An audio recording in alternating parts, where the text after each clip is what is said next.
Hello दोस्तों, स्वागत है आपका आपके अपने YouTube channel Radhe Krishna spirituality पे।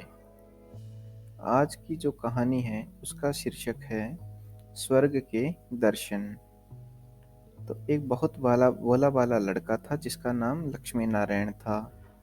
वह प्रतिदिन रात में सोने से पहले अपनी दादी से कहानी सुनाने को कहता था। दादी उसे नागलोक, पाताललोक, चंद्रलोक, सूर्यलोक आदि आदि कहानियां सुनाया करती थी। एक दिन दादी ने उसे स्वर्ग का वर्णन सुनाया। स्वर्ग का वर्णन इतना सुंदर था कि उसे सुनकर लक्ष्मी नारायण स्वर्ग देखने के लिए हठ करने लगा। दादी ने उसे बहुत समझाया कि मनुष्य स्वर्ग नहीं देख सकता, किंतु लक्ष्मी नारायण रोने लगा। रोते रोते ही वह सो गया। उसे सपने में दिखाई पड़ा कि एक चमचमाते देवता उसके पास खड़े होकर कह रहे थे, बच्चे, स्वर्ग देखने के लिए मूल्य देना पड़ता है। तुम सर्कस देखने जाते हो तो टिकट लेते हो ना। स्वर्ग देखने के लिए भी तुम्हें उसी प्रकार रुपए देने पड़ेंगे। स्वर्ग सपने में ही लक्ष्मी नारायण सोचने लगा कि मैं दादी से रुपए मांग लूंगा, लेकिन देवता ने कहा, स्वर्ग में तुम्हारे रुपए नहीं चलते। यहाँ तो भलाई और पुण्य के कर्मों का रुपया चलता है। अच्छा, तुम यह डिबिया अपने पास रखो। जब तुम कोई अच्छा काम करोगे तो उसमें 1 रुपया आ जाएगा, और जब कोई बुरा काम करोगे तो 1 रुपया इसमें से उड़ जाएगा। जब यह डिबिया भर जाएगी तब तुम स्वर्ग देख सकोगे। जब लक्ष्मी नारायण की नींद टूटी तो उसने अपने सिरहाने सचमुच एक डिबिया देखी।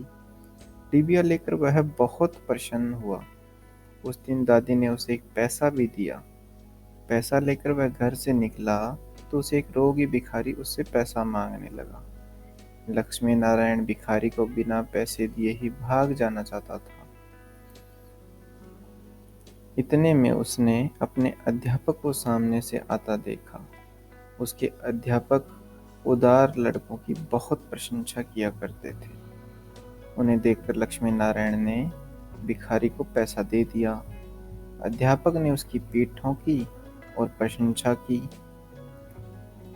घर लौटकर लक्ष्मी नारायण ने वह डिबिया खोली, किंतु वह तो खाली पड़ी थी।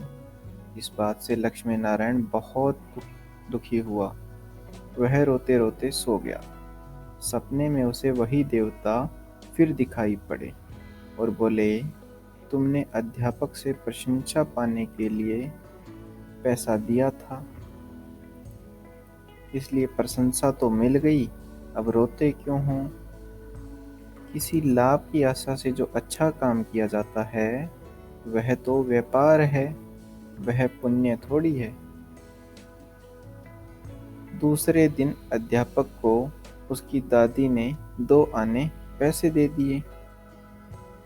इतने पैसे लेकर उसने बाजार जाकर 2 संतरे खरीदे। उसका साथी मोतीलाल बीमार था।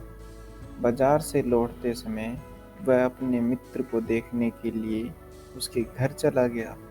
मोतीलाल को देखने उसके घर वेद आए हुए थे। वेद जी ने दवा देकर मोतीलाल की माता से कहा कि इसे आज संतरे का रस देना। मोतीलाल की माता बहुत गरीब थी।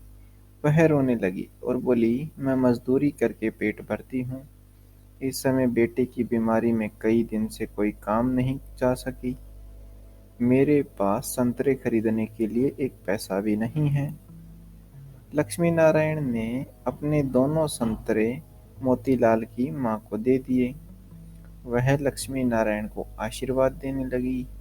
घर आकर जब लक्ष्मी नारायण ने अपनी डिबिया खोली तो उसमें 2 रुपए चमक रहे थे। एक दिन लक्ष्मी नारायण खेल में लगा हुआ था। उसकी छोटी बहन वहां आई और उसके खिलौनों को उठाने लगी। लक्ष्मी नारायण ने उसको रोका। जब वह नहीं मानी तो उसने उसको पीट दिया। बेचारी लड़की रोने लगी। इस बार जब उसने डिबिया खोली तो देखा कि उसके पहले के इकट्ठे कई रुपए उड़ गए। उसके उसको बड़ा पश्चाताप हुआ। आगे से उसने ऐसा कोई बुरा काम करने का पक्का निश्चय कर लिया। लक्ष्मी नारायण पहले रुपए के लोभ से अच्छा काम करता था। धीरे धीरे उसका स्वभाव ही अच्छा काम करने का हो गया। अच्छा काम करते करते उसकी डिबिया रुपयों से भर गई। वह स्वर्ग देखने की आशा से प्रसन्न होता। उस डिबिया को लेकर वह अपने बगीचे में पहुंचा। लक्ष्मी नारायण ने देखा कि बगीचे में पेड़ के नीचे बैठा हुआ एक बूढ़ा साधु रो रहा है। वह दौड़ता हुआ साधु के पास गया और बोला, बाबा, आप क्यों रो रहे हैं? साधु बोला, बेटा, जैसी डिबिया तुम्हारे हाथ में है वैसी ही एक डिबिया मेरे पास थी। बहुत दिन परिश्रम करके मैंने उसे रुपयों से भरा था। बड़ी आशा थी कि उसके रुपयों से स्वर्ग देखूंगा, किंतु आज गंगा जी में स्नान करते समय वह डिबिया पानी में गिर गई। लक्ष्मी नारायण ने कहा, बाबा, आप रो मत, मेरी डिबिया भी भरी हुई है, आप इसे ले लो। साधु बोला, तुमने इसे बड़े परिश्रम से भरा है, तुम्हें इसे देने में दुख होगा। लक्ष्मी नारायण ने कहा, मुझे दुख नहीं होगा बाबा, मैं तो लड़का हूँ, मुझे अभी पता नहीं कितने दिन जीना है। मैं तो ऐसी कई डिबियाँ रुपए इकट्ठे कर सकता हूँ। आप बूढ़े हो गए हैं, आप अब दूसरी डिबिया पता नहीं भर पाओगे या नहीं, इसलिए मेरी डिबिया ले लीजिए। साधु ने डिबिया लेकर लक्ष्मी नारायण के नेत्रों पर हाथ फेर दिया। लक्ष्मी नारायण के नेत्र बंद हो गए। उसे स्वर्ग दिखाई पड़ने लगा। ऐसा सुंदर स्वर्ग कि दादी जी ने स्वर्ग का वर्णन किया था, वह वर्णन तो स्वर्ग के एक कोने का ठीक वर्णन भी नहीं था। जब लक्ष्मी नारायण ने नेत्र खोला तो साधु के बदले सपने में दिखाई पड़ने वाला वही देवता उसके सामने प्रत्यक्ष खड़ा था। देवता ने कहा, बेटा, जो लोग अच्छे काम करते हैं स्वर्ग उनका घर ही बन जाता है। तुम इसी प्रकार जीवन में भलाई करते रहोगे तो अंत में स्वर्ग में पहुंच जाओगे। देवता इतना कहकर वहीं अदृश्य हो गए।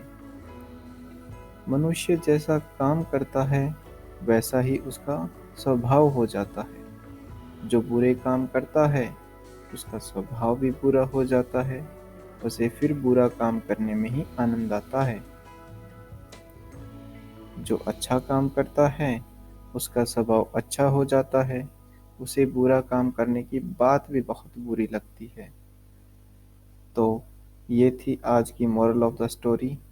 ये था। और कैसी लगी स्टोरी प्लीज़ कमेंट करके बताइएगा। और अगर आपको स्टोरी अच्छी लगी तो लाइक करिएगा और ऐसी ही अच्छी अच्छी ज्ञानवर्धक स्टोरियाँ सुनने के लिए राधे कृष्णा स्पिरिचुअलिटी को सब्सक्राइब करिएगा। धन्यवाद। राधे राधे।